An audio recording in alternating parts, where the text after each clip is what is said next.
ओम शांति 18/7/2020 के महावाक्य हैं।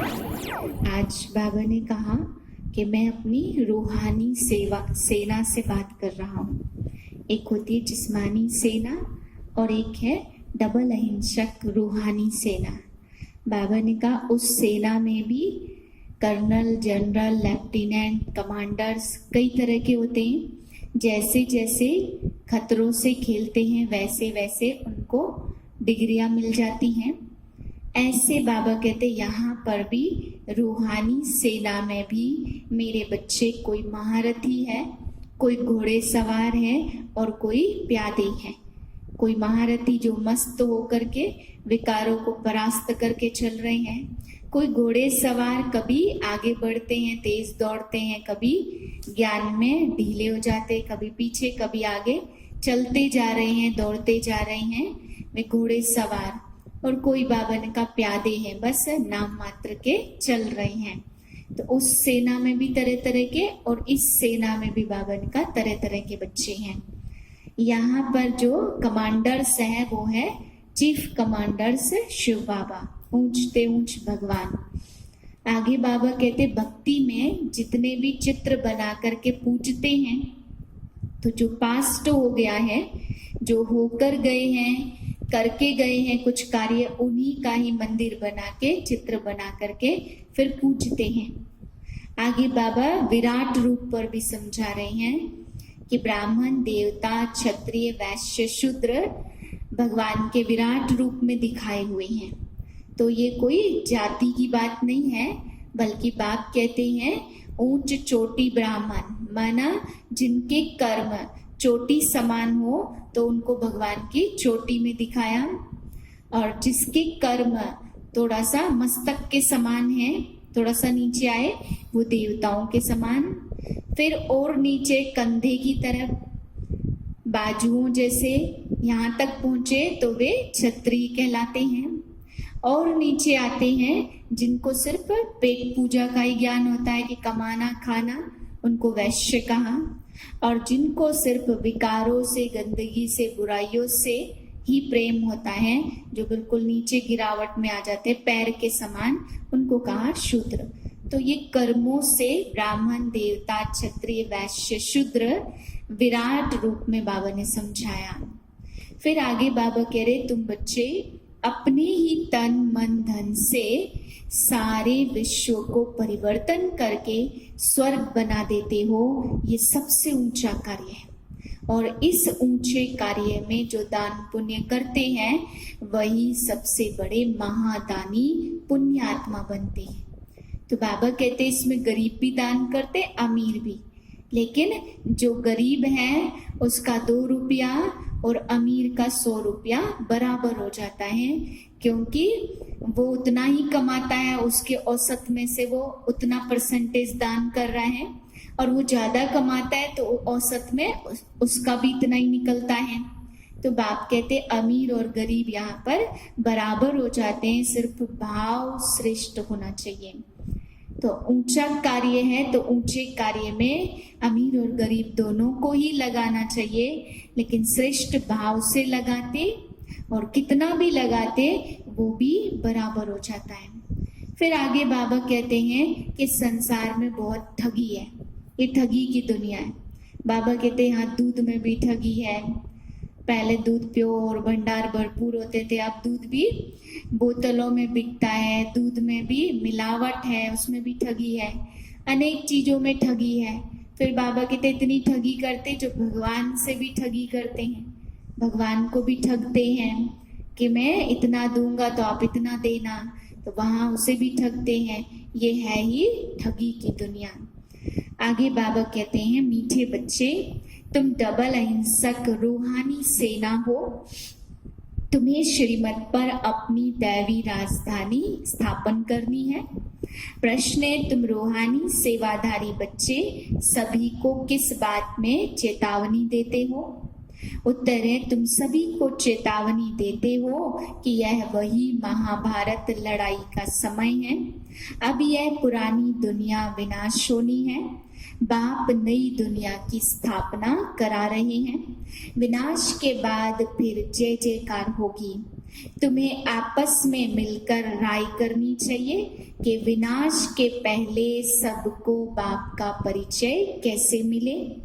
गीत है, तूने रात गवाई सोए के और दिवस गवाया खाए के, हीरा जन्म अनमोल कोड़ी बदले जाए। ओम शांति।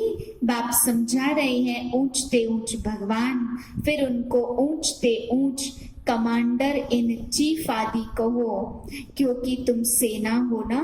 तुम्हारा सुप्रीम कमांडर कौन है यह भी जानते हो। दो सेनाएं हैं, वह है जिस्मानी और तुम हो रूहानी। वह हद के और तुम बेहद के। तुम्हारे में कमांडर्स भी हैं, जनरल भी हैं और लेफ्टिनेंट भी हैं। बच्चे जानते श्रीमत पर हम राजधानी स्थापन कर रहे हैं। लड़ाई आदि की कोई यहाँ पर बात नहीं है। हम सारे विश्व पर फिर से दैवी स्वराज्य स्थापन करते श्रीमत पर। कल्प कल्प हमारा यह पार्ट बजता है। यह है बेहद की बातें। उन लड़ाइयों में यह बातें नहीं है। ऊंचते ऊंच बाप हैं, उनको जादूगर रत्नागर ज्ञान का सागर कहते हैं। बाप की महिमा अपरम अपार है। तुम्हें बुद्धि से सिर्फ बाप को याद करना है। माया भुला देती है।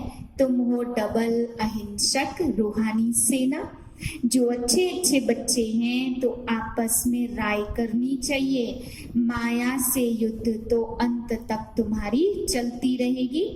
यह भी जानते हो महाभारत लड़ाई होनी है जरूर, नहीं तो पुरानी दुनिया का विनाश कैसे हो। बाबा हमको श्रीमत दे रहे हैं। हम बच्चों को फिर से अपना राज्य भाग्य स्थापन करना है। इस पुरानी दुनिया का विनाश होकर फिर भारत में जय जयकार हो जानी है। जिसके लिए तुम निमित्त बने हो तो आपस में मिलना चाहिए। कैसे कैसे हम सर्विस करें।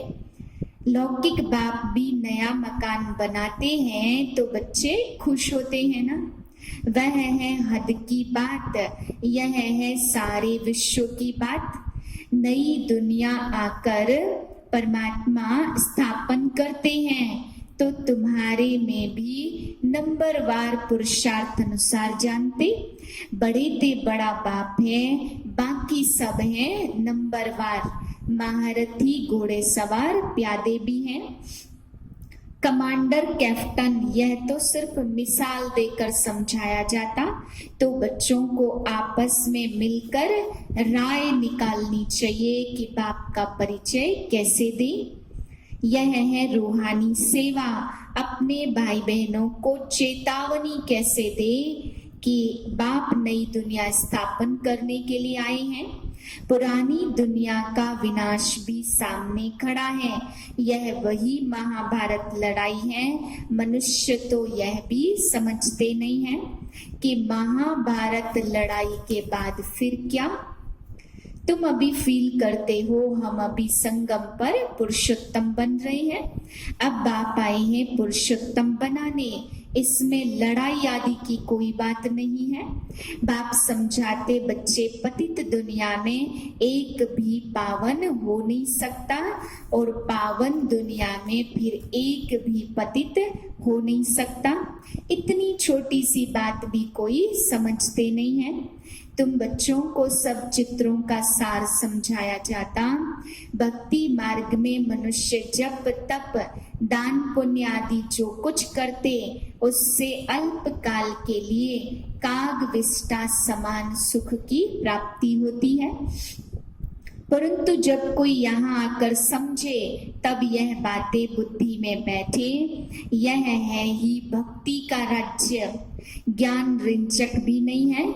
जैसे पतित दुनिया में पावन एक भी नहीं है, वैसे ज्ञान भी एक के सिवाय और कोई में नहीं। वेद शास्त्र आदि सब भक्ति मार्ग के हैं, सीढ़ी नीचे उतरनी ही है। अभी तुम ब्राह्मण बने हो, इसमें नंबरवार होना है। बच्चों को समझाया मैसेंजर, पैगंबर अथवा गुरु एक ही होता है, बाकी सब है भक्ति मार्ग के। संगम योगी सिर्फ तुम हो।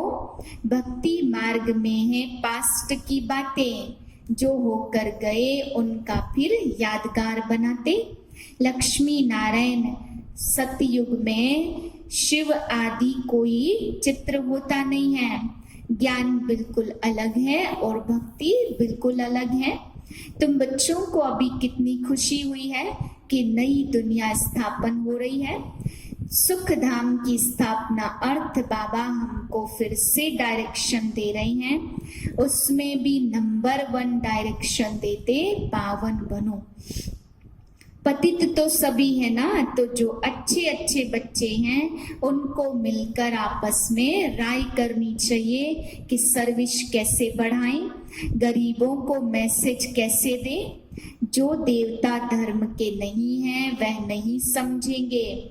विनाश काले ईश्वर से विपरीत बुद्धि है ना। तुम जानते हो हमारा धनी है, इसलिए तुम्हें न विकार में जाना है न लड़ना झगड़ना है। इन आंखों से न देखने के कारण विराट रूप में चोटी ब्राह्मण और शिव बाबा को दिखाते नहीं है। विराट रूप भी है ना, तो ब्राह्मण धर्म और वह शुद्ध धर्म के सिर्फ कहते देवता, क्षत्रिय, वैश्य और शूद्र। जो देवता बनते हैं वही फिर से पुनर्जन्म लेकर क्षत्रिय, वैश्य और शूद्र बनते हैं। विराट रूप का भी कोई अर्थ नहीं जानते हैं। तुम समझते हो, करेक्ट कर यह चित्र बनाना है। शिव बाबा भी दिखाया और ब्राह्मण भी दिखाए हैं। तुमको अब यह मैसेज सबको देना है। याद करो, तुम्हारा काम है मैसेज देना। जैसे बाप की महिमा अपरम अपार है, वैसे भारत की भी बहुत महिमा है। यह भी 7 रोज कोई सुने तब बुद्धि में बैठे ना। कहते हैं फुर्सत नहीं है। अरे आधा कल्प से तुम पुकारते आए, अब मैं प्रैक्टिकल में आया हुआ हूँ। बाप को आना ही है अंत में। यह तुम ब्राह्मण जानते हो। नंबरवार पुरुषार्थ अनुसार पढ़ाई शुरू की और निश्चय हुआ। माशुक आया है जिसको हम पुकारते थे। जरूर कोई शरीर में आया होगा ना।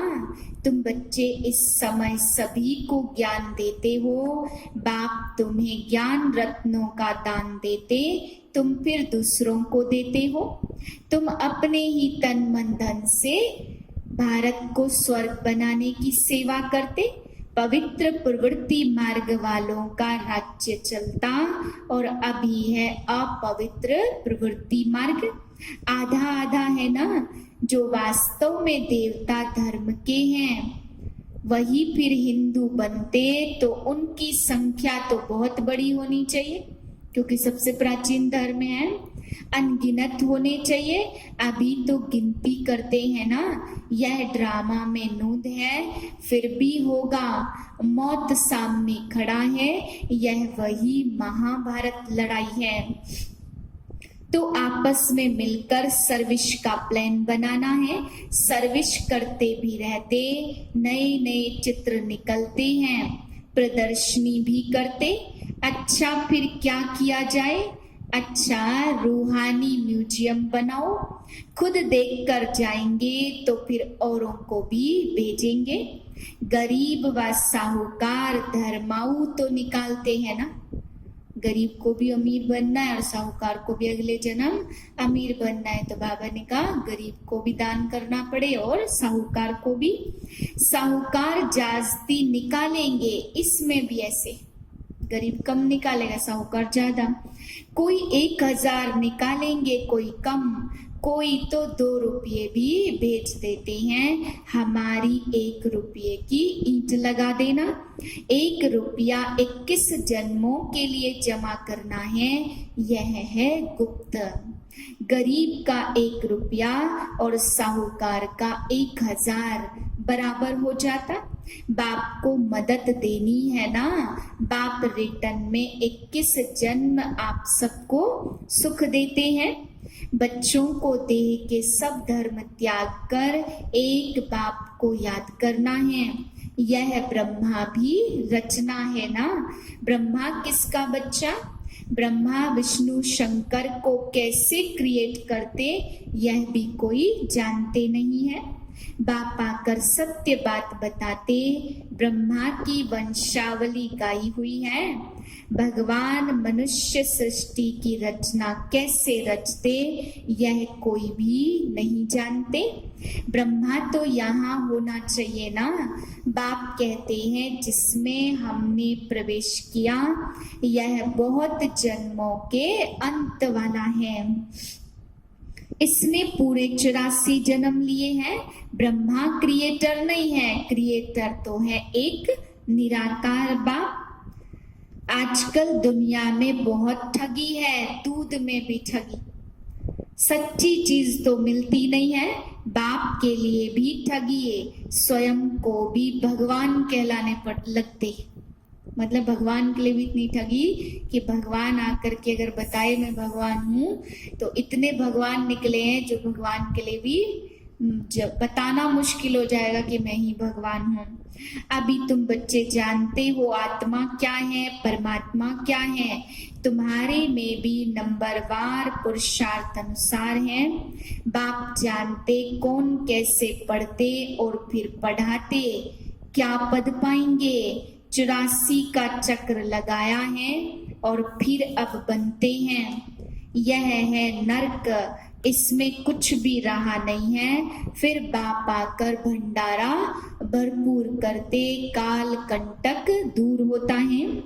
तुम सबसे पूछो यहाँ भंडारा भरपूर करने आए हो ना, तो अमरपुरी में काल खा न सके।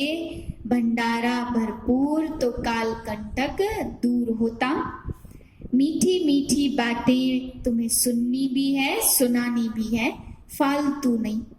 अच्छा, मीठे मीठे सिकिलते बच्चों प्रति माता पिता बाप दादा का याद प्यार, गुड मॉर्निंग। रूहानी बाप की रूहानी बच्चों को नमस्ते।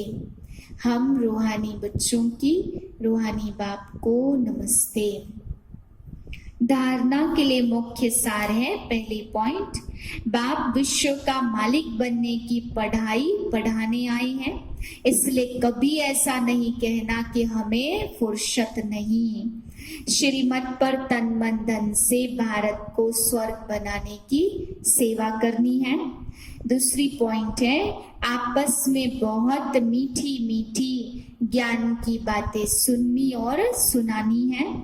बाप का यह डायरेक्शन सदा याद रहे, hear no evil, see no evil, talk no evil. वरदान है, पुरुषार्थ के सूक्ष्म आलस्य का भी त्याग करने वाले ऑल राउंड अलर्ट भव। पुरुषार्थ की थकावट आलस्य की निशानी है। आलस्य वाले जल्दी थकते, उमंग वाले अथक होते हैं। जो पुरुषार्थ में दिल से कष्ट होते हैं, उन्हें ही आलस्य आता है।